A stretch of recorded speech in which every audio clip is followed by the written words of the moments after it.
Good evening friends.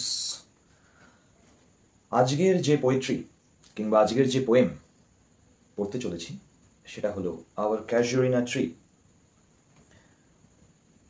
Class 12। So খুব important our ক্যাজুয়ারিনা tree. বেশ বড় একটা পোয়েম, ডেফিনেটলি। শুরু করা যাক। শুরু করার আগে পোয়েট নয়, পোয়েটেস। পোয়েটেস সম্পর্কে বলা যাক। পোয়েটেস কেন বললাম? কারণ তরু দত্তের লেখা। তরু দত্ত এক নাম শুনে বুঝতে পারছি যে এটা পোয়েটেস, মানে হচ্ছে মহিলা লেখক, লেখিকা। সো তরু দত্তের পুরো নাম হলো তরুলতা দত্ত, ঠিক আছে? তরু দত্তের পুরো নাম হচ্ছে তরুলতা দত্ত। আনফর্চুনেটলি তরু দত্তের যে স্প্যান অফ লাইফ খুব শর্ট, খুব কম। 1856 থেকে 1877, 1856 to 1877. If we count that, that will come out like 21 years old, which is really little enough for a girl. তরুলতা দত্ত একজন খুব ভালো translator, definitely a prolific writer as well.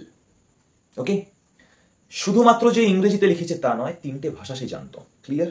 Sanskrit, French and English as well. নাম শুনে এটাও বুঝতে পারছি যে তরুলতা দত্ত একজন বেঙ্গলি রাইটার। বেঙ্গলি রাইটার বলা ভুল, অ্যাকচুয়ালি বলা ভালো বেঙ্গলি। তিনি 3টে ভাষাতেই লিখেছে, 3টে ভাষাতেই ট্রান্সলেট করতে পারতো। French and Sanskrit will be the add on language. Okay, এটা ছিল তরুলতা দত্তের ছোট করে কাহিনী। বাট অ্যাকচুয়ালি আমরা দেখি এখানে যে আমাদের সমাজে মেয়েরা খুব অ্যাবান্ডন্ট, মানুষের পরিত্যক্ত। Somewhere unexpected as well, even for parents in some of the cases. মেয়েরা খুবই আনএক্সপেক্টেড। আনএক্সপেক্টেড কথাটা ইউজ করলাম বিকজ প্রত্যেক ফ্যামিলিতেই মেয়েদের জন্মটাকে আনএক্সপেক্টেড হিসেবে ধরা হয়, not expected as much. Clear? তো এখানে আমরা অ্যাজ এ জীবন খুব শর্ট স্প্যান অফ টাইমে, 21 বছর বললাম, আই থিঙ্ক 21 বছরই হয় হিসাব করলে। হ্যাঁ, 21 বছরই হয়। তো 21 বছরে সে মারা যায়। এমনকি শুধু তরুলতা দত্ত যে মারা যায় তা নয়, জীবনে তো দুঃখ ছিলই। দুঃখের আরেকটা কারণ হলো তার 2 ভাই বোন ছিল। 2 ভাই বোন, একজনের ভাইয়ের নাম হচ্ছে আবজু, মানে একজনের নাম আবজু, অ্যান্ড যে বোন ছিল তার নাম ছিল হচ্ছে অরু। দুজনে মারা যায় টিবি রোগে। টিবি রোগ মিনস টিউবারকুলোসিস। টিবি রোগে মারা যায়। এমনকি পরবর্তীতে তরুলতা দত্ত টিউবারকুলোসিসে মারা যায়। ওকে, এটা ছোট্ট জাস্ট পোয়েটেসকে নিয়ে বলা হলো। এবং এই যে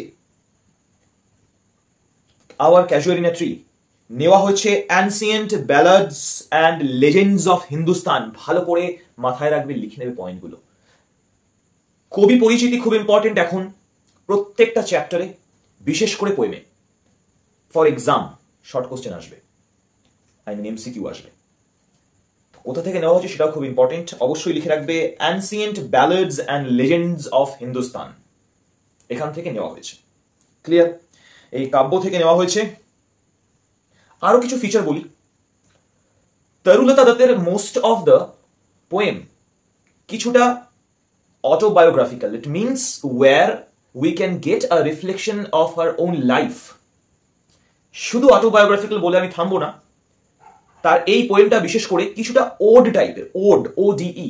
ওড মিনস শোকগাথা, যেখানে কিছুটা ল্যামেন্টেশন থাকবে, মানে বিলাপ থাকবে, দুঃখের কিছু ব্যাপার থাকবে, কিছু স্যাড, কিছু স্কার্স অফ লাইফ থাকবে, জীবনে কিছু দাগ সেখানে মেনশন থাকবে, সেগুলোকে ওড বলা হয়। কিছুটা ওড কাইন্ড অফ, এটা একটা ক্যাটাগরির মধ্যে পড়ছে।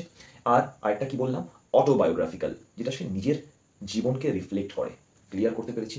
সো এইটুখানি জানাটা দরকার ছিল। এবং নামকরণে আমরা দেখতে পেয়েছি যে একটা গাছের কথা বলা হয়েছে।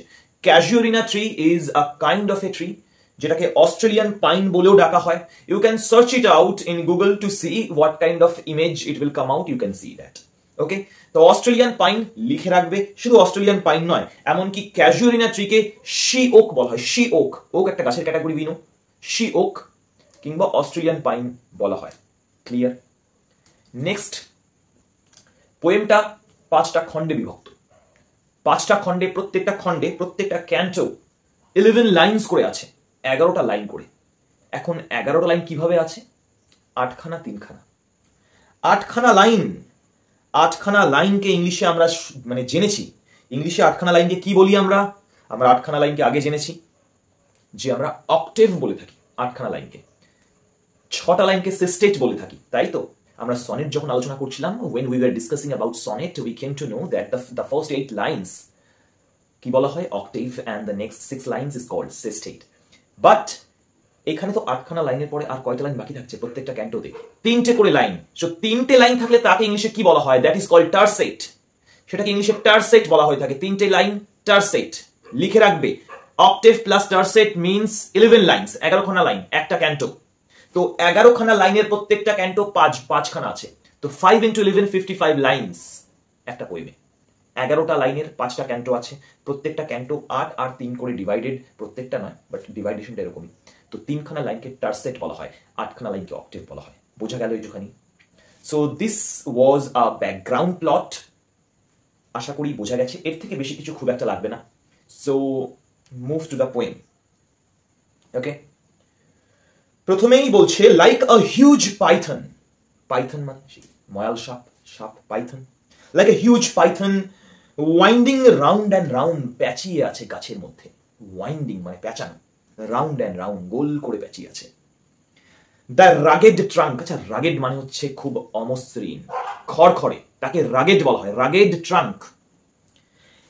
ইনডেন্টেড ডিপ, ইনডেন্টেড মানে খোদাই করা, খোদিত, খুব গভীরভাবে খোদিত।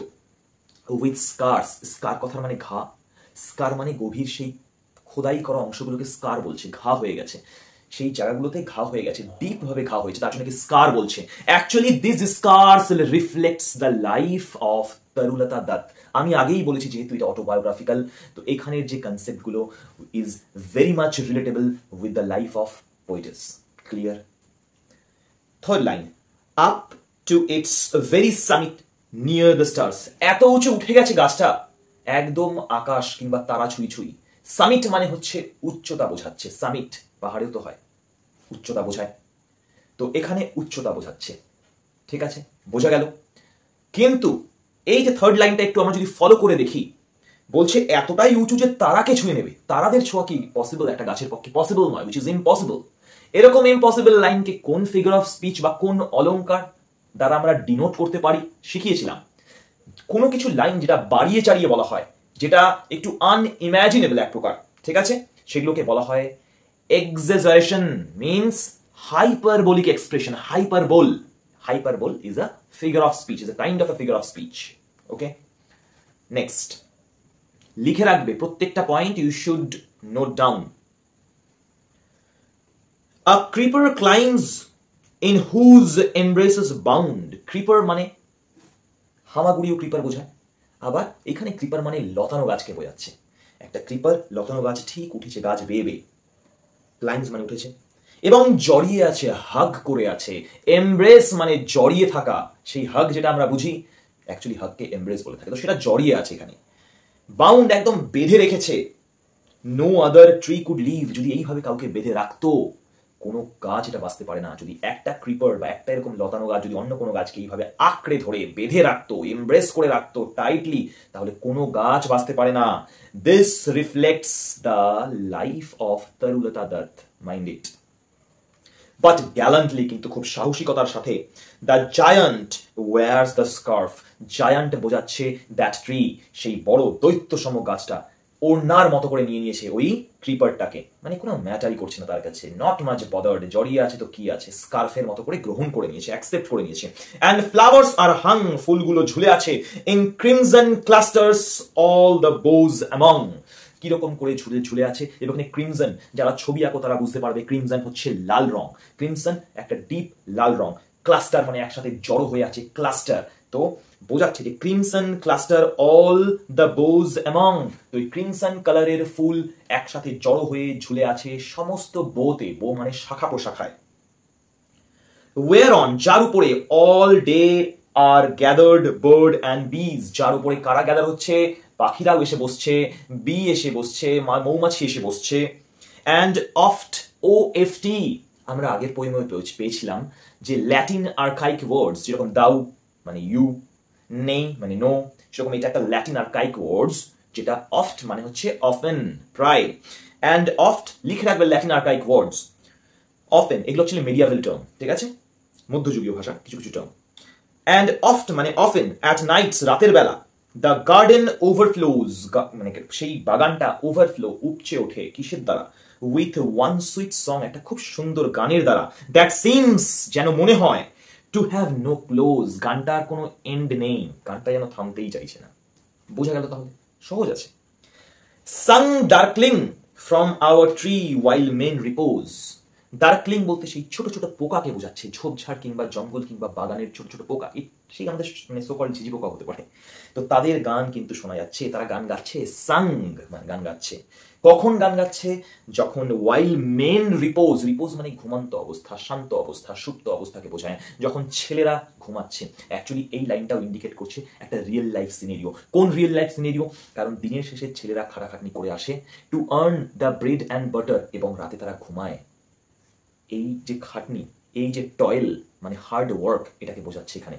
তারা রাতে ঘুমাচ্ছে তখন এই প্রাকৃতিক পরিবেশের যে গান এটাকে মেনশন করেছে পোয়েটেস ক্লিয়ার ওয়েন ফার্স্ট এটুখানি আশা করি ক্লিয়ার হলো চলে আসি পরের When first my casement is wide open thrown at dawn যখন ভোরের বেলা কেসমেন্ট মানে জালনার কাচ বা জালনার পাল্লাকেও বোঝানো হয় যখন খোলা হলো একদম ওয়াইড ওপেন মানে পুরোপুরি চওড়াভাবে খোলা হলো কি বলছে কখন ভোরের বেলা ডন মাই আইজ ডিলাইটেড অন ইট রেস্ট আমার চোখ তো দেখে খুব আনন্দিত হয়ে উঠলো ডিলাইটেড মানে হচ্ছে আনন্দিত যখন এটা তার উপর গিয়ে পড়লো দেখি সামটাইমস কখনো কখনো অ্যান্ড মোস্ট ইন উইন্টার কিন্তু উইন্টারের সময় প্রায় মোস্ট ইন উইন্টার মানে বেশিরভাগ সময়তেই উইন্টারের সময় on its crest grey baboon কি বলছে অন ইটস ক্রেস্ট আচ্ছা গ্রে বাবুনটা কি গ্রে বাবুন হচ্ছে একটা monkey it's a kind of a monkey আর ক্রেস্ট মানে বোঝাচ্ছে যে ডালপালা তো অন ইটস ক্রেস্ট ডালের ওপর বসে আছে ক্রেস্ট মানে ডাল লিখে রাখবে প্রয়োজনে গাছের ওপর বসে আছে কি একটা গ্রে বাবুন একটু গ্রে কালারের মাঙ্কি গাছের উপর বসে আছে সিটস বসে আছে কিরকম ভাবে স্ট্যাচু লাইক অলন একদম শান্ত স্ট্যান্ড স্টিল পজিশনে বসে আছে একা ওয়াচিং দ্য সানরাইজ কি দেখছে সূর্য ওঠা দেখছে ওয়াইল অন লোয়ার বোজ নিচের শাখা প্রশাখাগুলোতে ওপরের শাখা প্রশাখায় তো বাবুন বসা আমরা পেলাম নিচের শাখা প্রশাখায় হিজ পিউনি পিউনি কথার মানে হচ্ছে বাচ্চা ছোট কার বাচ্চা একটু আগে আমরা আলোচনা করলাম যে বাবুন তাহলে এখানে বাবুনেরই বাচ্চা হবে ক্লিয়ার তো তার যে বাচ্চা puny offspring leap about and play offspring মানে ছোট ছোট নিচের দিকের ডালপালায় কি করছে লাফালাফি করছে মানে লিপ মানে হচ্ছে লাফানো লম্পঝম্প করা অ্যান্ড প্লে মানে খেলছে and far and near kokilas hail the day অনেক দূরে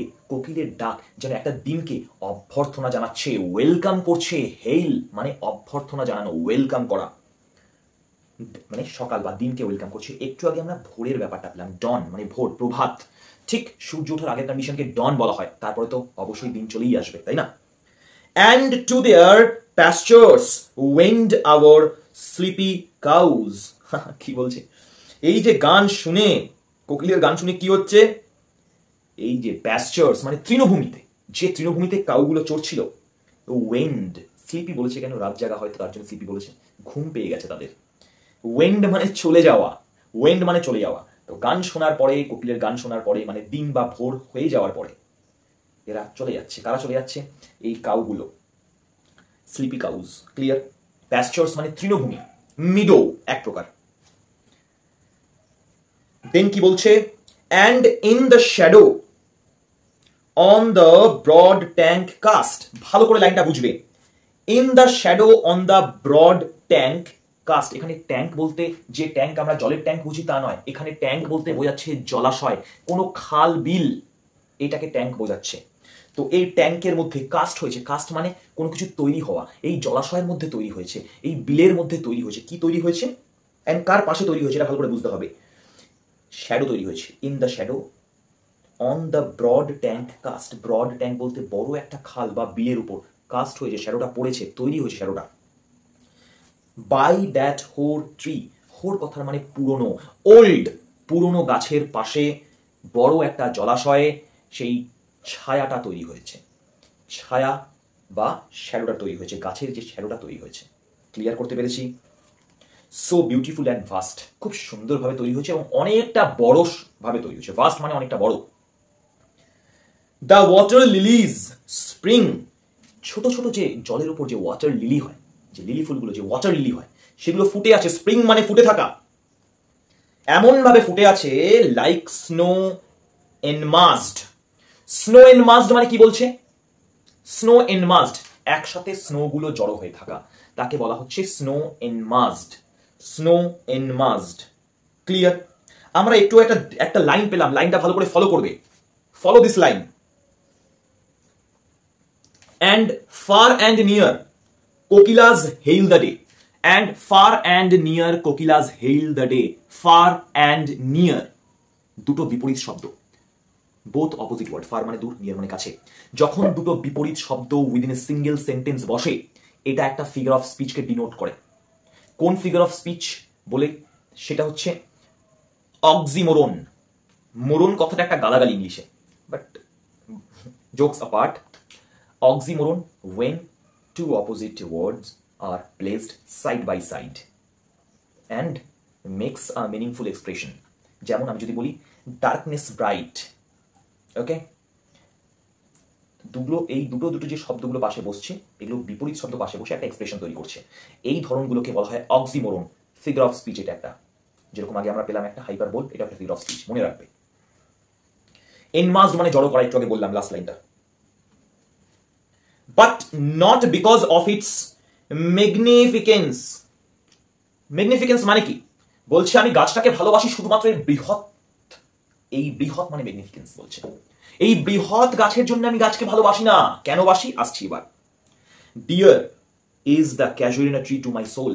আত্মার মধ্যে আছে আমার এই ক্যাজুইনা ট্রিটা, আমার আত্মার মধ্যে আছে। আমি শুধু তার বৃহৎ তরতার জন্য তাকে ভালোবাসি না, সেটা আমার আত্মার মধ্যে আছে। কেন? beneath it, এটা নিচে, we have played, আমরা খেলাধুলা করেছি। though years may roll, যদিও অনেকগুলো বছর গুটিয়ে গেছে, অনেকগুলো বছর চলে গেছে। সো এখানে আমরা দেখতে পাচ্ছি যে poetess Torulata Dutt is recalling the nostalgias, the memories of her past life, of her childhood life. Okay, এমনকি এটা বলে থাকি সে কিন্তু কলকাতা থেকে বিলং করতো। এই সিনারিও গুলো পাচ্ছি, এটা কলকাতার সিনারিও যেগুলো সে রিকল করছে। ঠিক আছে, let's C.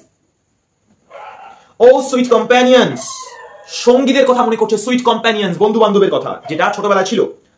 Loved with loved intense, আমি তোমাদের ভালোবেসেছি। লাভড মানে ভালোবেসেছি, লাভ ইন্টেন্স মানে মনের গভীরভাবে ভালোবেসেছি, তীব্রতর ভাবে ভালোবেসেছি তোমাদের। ফর ইয়োর সেক্স, SAKES, তোমাদের জন্যই আমার কাছে, তোমাদের স্বার্থেই তো আমার কাছে এই গাছটা এত স্পেশাল। তোমাদের স্বার্থেই, for your sake, for God sake বলি, ভগবানের কৃপায়, মানে তোমাদের কৃপায়, বন্ধুদের উদ্দেশ্যে বলছে, তোমাদের কৃপায় গাছটা আমার কাছে এত স্পেশাল। ক্লিয়ার করতে পেরেছি? Loved with loved intense, loved with love intense মানে কি? আমি ভালোবেসেছি, তীব্র ভালোবাসা দিয়ে ভালোবেসেছি, এবং তোমাদের কৃপাতেই, তোমাদের জন্যই আমার কাছে গাছটা এত স্পেশাল, শুধুমাত্র তার ম্যাগনিফিকেন্সের জন্য নয়। shall the tree be ever dear, shall the tree be ever dear মানে কি? তার জন্যই গাছটা এত প্রিয়, তার জন্যই গাছটা এত প্রিয়। blend with your images, it shall arise in my memory, এগুলো মিশে গেছে, এই দৃশ্যগুলো মিশে গেছে, ইমেজগুলো মিশে গেছে। ব্লেন্ড কথাটা আছে ব্লেন্ড থেকে, third form. it shall arise in my memory, আমার মাঝে মাথায় উঠে আসে বা উঠে আসবে, arise in my memory। till, ততক্ষণ পর্যন্ত আমার মাথায় আসবে, কতক্ষণ পর্যন্ত? যতক্ষণ না আমার চোখের মধ্যে অশ্রু আসে। কি বলছে? till the hot tears blind my eyes। Blind মানে কি? অ্যাকচুয়ালি চোখের জল কি কখনো কাউকে ব্লাইন্ড করতে পারে? ব্লাইন্ড করতে পারে না, এটা একটা হাইপারবোল, এটাও হাইপারবোল, এটা খুব বাড়িচাড়ি বলছি। চোখের জল নাকি ব্লাইন্ড করে দিয়েছে, ইটস নট পসিবল। কিন্তু এখানে কি বোঝাচ্ছে? চোখে যখন জল জমা হয় আমরা তখন চোখে দেখতে পাই না, তাই তো চোখটা মুছি তারপর আমরা দেখতে পাই। এটাই বলছে, ততক্ষণ পর্যন্ত আমার মেমোরিতে এই ব্যাপারগুলো ব্লেন্ড হবে। কতক্ষণ পর্যন্ত? যতক্ষণ না টিয়ার্স রোল ডাউন, যতক্ষণ না পর্যন্ত চোখে জল পড়বে। এখানে হট কথাটাও দিয়েছে, ঠিক আছে, যে গরম অশ্রু, গরম চোখের জল যতক্ষণ না পর্যন্ত পড়বে, ততক্ষণ আমার এই মেমোরিগুলো থাকবে, চলতে থাকবে মেমোরিগুলো মাথায়। তারপর কি বলছে? What is that dirge like murmur that I hear. কি বলছে? What is that dirge like murmur. আচ্ছা, ডার্জ লাইক মারমার কি? আমার কানে এরকম একটা শকিং ব্যাপার আসছে। What is that dirge like murmur. Murmur মানে কানের মধ্যে বিড়বিড় শব্দ আসা, ঠিক আছে। দ্যাট আই হিয়ার আমার কানের মধ্যে আসছে। Like the sea breaking on, এমন কিছু যেন মনে হচ্ছে যেন সমুদ্রে ঢেউ। সি ব্রেকিং, ঢেউয়ের ক্ষেত্রে বোঝাচ্ছে সি ব্রেকিং কথাটা। ঢেউ আছে পড়ার ক্ষেত্রে বলছে, ঢেউয়ের না, ঢেউ আছে পড়াকে বলছে সি ব্রেকিং। কোথায় হচ্ছে? অন সিঙ্গেল বিচ, এই সিঙ্গেল বিচের মধ্যে সমুদ্রের ঢেউ আছড়ে পড়ছে, একটা তুলনা দিয়েছে, ঠিক আছে। তারপর কি বলছে, it is the trees lament, এটা সেই গাছের বিলাপ। তো এই যে নিজের যে গাছের এই নস্টালজিয়া, যে বিলাপটা সেই প্রকৃতির সাথে কানেক্ট করে দিল, ঠিক আছে। তো বলছে কি, it is the trees lament, এটা সেই গাছের বিলাপ, তার দুঃখের বার্তা, বিলাপ মানে শোক। অ্যান্ড এইরি স্পিচ, এটা ভুতুড়ে যেন একটা আওয়াজ, স্পিচ ভুতুড়ে, এইরি মানে ভুতুড়ে, স্পিচ মানে কোনো আওয়াজ বা কারোর কথা। দ্যাট হ্যাপলি টু আননোন, আচ্ছা what is the meaning of haply? Haply কথার মানে হচ্ছে সম্ভবত, probably, that haply to the unknown land may reach, কোথায় পৌঁছে যাচ্ছে? সম্ভবত সেটা অন্য একটা ল্যান্ডে পৌঁছে যাচ্ছে। কেন বলছে আননোন ল্যান্ড? কারণ সে আর কলকাতায় নেই, সে বাইরে বিদেশে চলে গেছে, আননোন ল্যান্ডে চলে গেছে সে। সেই যে মেমোরিগুলো তার কাছে পৌঁছে যাচ্ছে, কি করে পৌঁছাচ্ছে? এটা ভুতুড়ে খেলার মতো, একটা মেমোরিতে এক জায়গা থেকে এক জায়গায় ট্রাভেল করতে পারে না, ঠিক আছে। তো একটা এই সেন্সে এখানে এই স্পিচ বলেছে যে ভুতুড়ে ব্যাপার একটা, যে এইসব শব্দগুলো আমার কানে ভেসে আসছে, আমার কাছে পৌঁছে যাচ্ছে। একটা আননোন ল্যান্ড, যেখানে আমি নতুন, মানে আমি এটা আমার কাছে অন্য প্লেস, এটা আমার নেটিভ নয়, কলকাতা সে ছেড়ে দিয়েছিল সেই সময়, একটা আননোন ল্যান্ডে পৌঁছে যাচ্ছে। ক্লিয়ার? হোপ এতটুকু clear. The next part will be coming soon, in details এইভাবে বোঝাবো, তারপরে প্রয়োজনে একটা সিঙ্গেল ভিডিওতে পুরোটাকে একবার ডেসক্রাইব বা রিভিশন দিয়ে দেবো। ক্লিয়ার? যদি ভালো লাগে অবশ্যই share, like and keep a notebook, সব যে মানেগুলো যেখানে অসুবিধা হবে note it down. Thank you very much.